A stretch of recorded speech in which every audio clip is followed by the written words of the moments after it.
निधीचा विजय, त्यांचं मी नक्कीच अभिनंदन करेन. विद्यार्थी मोर्चाचं काय असेल नाही, त्याच्यावरती चर्चा करू, पण अभिनंदन मोर्चा होऊ शकतो. त्या विद्यार्थ्यांचं अभिनंदन तर करावं लागेल. विजयी मोर्चा असेल, आनंद त्या ठिकाणी व्यक्त केला जाईल. असं आहे की आत्ताच हा निर्णय आलेला आहे. हे पाठवू नये. मला असं वाटतं की ही सगळी मंडळी, तरुण मुलं गेली इतके दिवस सातत्याने रस्त्यावर आहेत.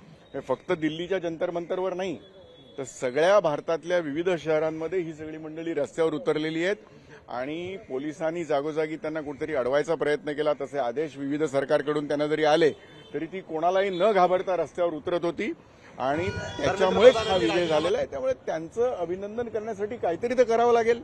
मोदी सरकारला फार मोठा झटका मिळायचा का? असा राजीनामा आंदोलनानंतर झाला नव्हता. पण असं आहे की युवा शक्तीपुढे सरकारला झुकावं लागलं. अशा अनेक चुका यापूर्वी केलेल्या होत्या, पण कधी सरकार झुकणार नाही अशा पद्धतीचं या अशा गोष्टींमध्ये कुठेतरी अहंकार किंवा इगो करण्याचं काही कारण नसतं. हे अकारण केलं गेलं.